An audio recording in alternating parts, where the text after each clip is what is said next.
Hey guys, welcome. आज की इस वीडियो में हम अल्ट्रासाउंड रिपोर्ट पढ़ना सिखाएंगे सबसे सरल और आसान भाषा में। सबसे पहले जानते हैं पैंक्रियाटाइटिस के बारे में। यदि किसी भी पेशेंट की अल्ट्रासाउंड में पैंक्रियाटाइटिस लिखा होता है तो उसका मतलब होता है अग्नाशय यानी पैंक्रियाज में सूजन होना या इन्फ्लामेशन हो जाना। किसी भी पेशेंट को पैंक्रियाटाइटिस होता है तो उसमें कौन से सिम्टम्स यानी लक्षण दिखाई देते हैं? तो उसके पेट में तेज दर्द होता है, उल्टी आती है, बुखार आता है और इन्फेक्शन हो जाता है पैंक्रियाज में, जिसके कारण सूजन आ जाती है। अब जानते हैं कोलीलिथासिस के बारे में। यदि किसी भी पेशेंट के अल्ट्रासाउंड में कोलीलिथासिस लिखा होता है तो उसका मतलब होता है पित्ताशय यानी गॉल ब्लैडर में पथरी होना। किसी भी पेशेंट को यदि कोलीलिथासिस होता है तो उसका मतलब होता है गॉल ब्लैडर में स्टोन होना। कोलीलिथासिस होता है तो उसमें कौन से सिम्टम्स यानी लक्षण दिखाई देंगे? उसके पेट के बाईं तरफ दर्द होता है, उल्टी आती है और जॉइंटिस की समस्या देखने को मिलती है। जानते हैं असाइटिस के बारे में। किसी भी पेशेंट के अल्ट्रासाउंड में असाइटिस लिखा होता है तो उसका मतलब होता है पेट में पानी या तरल जमा होना।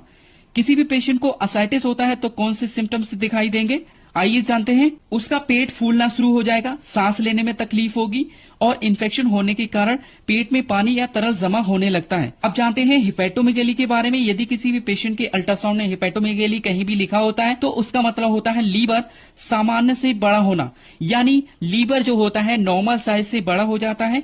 और यदि किसी भी पेशेंट को हिपैटोमेगैली होता है तो कौन से सिम्टम्स दिखाई देंगे? इसके पेट में भारीपन होगा, थकान महसूस होगी और उसको भूख नहीं लगती है। नेक्स्ट है गैस्ट्राइटिस। यदि अल्ट्रासाउंड में लिखा होता है तो उसका मतलब होता है पेट यानी स्टमक के भीतरी परत में सूजन होना या इन्फ्लामेशन हो जाना। यदि किसी भी पेशेंट को गैस्ट्राइटिस होता है तो पेट के इनर लेयर में सूजन या इन्फ्लामेशन हो जाती है। गैस्ट्राइटिस यदि किसी भी पेशेंट को होता है तो कौन से सिम्टम्स दिखाई देते हैं? सीने में जलन होती है, उल्टी आती है, पेट में तेज दर्द होता है। ऐसे ही हिंदी में जानकारी के लिए हमें फॉलो करें और हमारे चैनल